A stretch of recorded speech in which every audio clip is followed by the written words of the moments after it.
Hey, Michael. Um, how would you describe your mechanics today? How sound were your mechanics as you got to work today? Yeah, me and Rick, we put in a lot of work so far this season. I thought today was uh, stuff wise was better than the numbers. I thought command was good, just not great. Just kind of all around the zone, kind of nitpicking a little bit.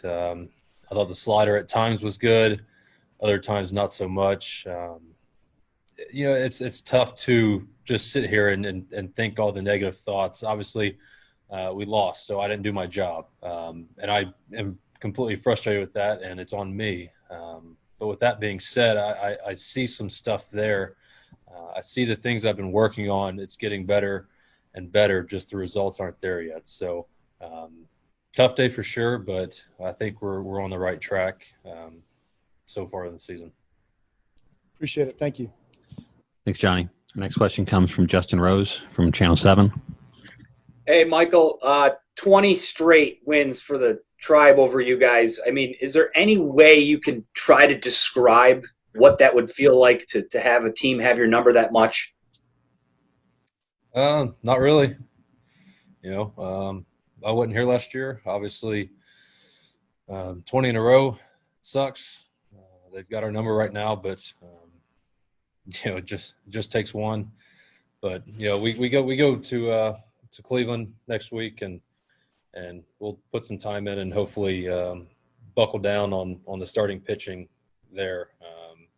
I know in 5 days I've got these guys again, and I'll do a better job of kind of doing my homework from this start and seeing where we go from there. But I think it just starts with the starting pitching. The offense has done a good job today. Bullpen's been great, so I think it starts with us. Thanks, man. Mm-hmm. Thanks, Justin. Our next question comes from Jason Beck from MLB.com. Yeah, Michael, thanks for doing this. It looked like that ball to Reyes, was that where you wanted it? It looked like it was pretty high, and he just went up and got it, like you were trying to get him to chase, and he chased. Yeah, I've got no regrets on that pitch. Threw it right where I wanted to. Kind of wanted to expand the zone up and see if he'd chase it.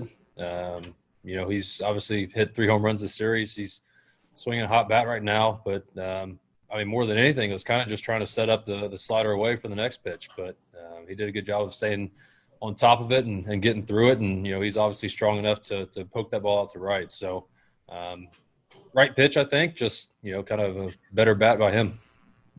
The pitch to Lindor, was that right where you wanted it? Slider in, looked like it was right kind of in on the edge, or did you want to bury it a little bit more? That one was kind of a mistake. I was trying to go backdoor, honestly. With that slider, it's, today to the righties, it was good. I felt like I stayed on top of it, stayed through it. To the lefties, especially backdoor, we tried it a few times, and it either kind of backed up and went straight down, or it kind of caught too much plate and a little more sweepy.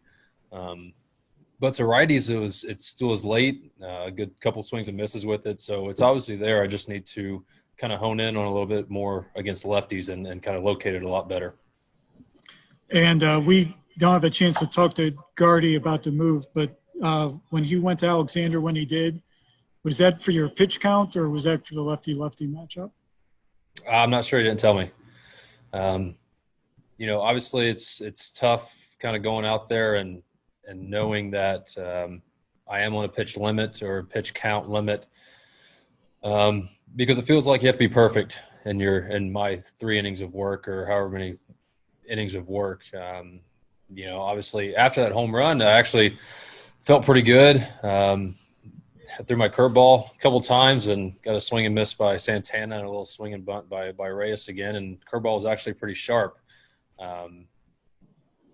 We're going to kind of use it the second time through the order, and maybe should have used it a little more to begin the game. But, it's tough. Always having that mentality as being a starting pitcher, you strive for the late innings, the 5th, 6th, 7th innings, and what you're going to do to get there. But as far as a mentality goes for just a 3-inning start or 2 2/3, it's tough. And like I said, it feels like you have to be perfect, and obviously just wasn't today. I'm sure it's got to be a different feeling when you're going 3 innings at a time, but for virtually your whole time here, you've been part of a rotation. It's been the strength of the pitching staff, if not the whole team. How weird of a feeling is this, and how much frustration is there from the rotation as a group for how things have gone so far? It sucks. You know, we're all frustrated. We know we can perform better. We know we should perform better, and we know we have to perform better. And I think it honestly starts with me, because I feel like I'm being that crutch on the rotation, the crutch on the bullpen because of my pitch limit. I can only go out there and feel as good as I can. All 3 starts so far, I've felt great. So, you know, it's a positive sign, and hopefully as the season goes on, I can continue to kind of build up a little bit and do what I need to. But, you know, ultimately it's Gardy's call and Rick Anderson's call, and I'm going to kind of trust them and whatever they think. You know, I've had 3 starts since Tommy John surgery. You know, 3 actual starts, and like I said, I'm not making any excuses at all, because I know I should be better. But I also have to remind myself that it's 3 starts. And I think that we're on the right track for me, and I feel good about where I'm going and how I'm feeling, and recovery-wise, and everything's kind of feeling back to normal. It's just going to take a little bit, and hopefully all it takes is 3 starts. But I think each start has been me leaving feeling better and better about my mechanics, about my stuff. Just a little bit of hit and miss here or there. So I see the positives in everything. Thanks, Michael. Thanks, Jason. Hey, JaCoby. Just wondering, you know, you guys came into this homestand 8-5, 9-5 after you won the first game. A lot of tough losses in this stretch. The Cleveland streak keeps building. Where's the frustration or battle level within the clubhouse right now? I mean, it is what it is. This is baseball. I mean, you win some, you lose some. I mean, it's frustrating to lose a couple in a row, and then the Indians come in here and sweep us in Detroit. That sucks, but I mean, we play them in a few days, so we'll bounce back. Got a big series, big road trip coming up, so here we go. A couple of controversial plays today. The one in the outfield that took a runaway on the ground rule double. You play out there. How do you handle balls that kind of get stuck like down there? I mean, raise your hand. Yeah, I mean, I always thought, like, if the player played it live, it was just a live ball. I mean, I don't really know the rules, but they said that. I really don't know what they said. I asked Laz afterwards, and he said if it's stuck under there and you raise your hands and we see it stuck under there, then it's dead. But he played it, so I don't know how it was stuck. So I don't know. That was Gardy's beef too. Like, you know, he played it, so it should have played through. I don't understand that, but whatever. Yeah. Okay, man. Thank you. Thank you. Thanks, Chris. Our next question comes from Justin Rose from Channel 7. Hey, JaCoby. Not trying to pile on at all, but how would you explain to someone 20 straight against a particular team like the Tribe have over you guys right now? Bizarre, I guess. I don't really know. It's crazy to win 20 straight against a big league team. That's props to them, but we just got to do a better job when we play Cleveland and Cleveland. So, are you starting to feel? You know, you're obviously upset about losing to anybody, but a team has your number like that. Does that maybe fuel a little bit more to the rivalry the next time you go out against them? Sure. I've always wanted to kick Cleveland's ass. So. Thanks, JaCoby. Thanks, Justin. Our next question comes from Jason Beck from MLB.com. Yeah, hey, JaCoby. I know, managers don't get ejected to give their team a boost, but what was the reaction of the dugout after that call and after Gardy went out, argued, and was ejected? We were just kind of like, what's going on? I mean, he played it live, so we thought that we should have got the run there, but I don't really know the rule and what happened and what Gardy said and all that. So I don't know. It kind of sucks because that could have changed the whole game. Would have been up. Maybe get 2 shut down in and come back, score a run or something. Just give us some momentum. It would have been a different ball game. But like I said earlier, it is what it is. Yeah, that kind of leads into what I was going to ask too. Did you feel that was kind of a turning point for you guys? I know you tied it up an inning or two later, but it felt like there was a chance for, maybe a big inning that kind of got taken away. Yeah. I mean, I thought we did tie it up that end, didn't we? Yeah, we did. Yeah, you did. Yeah.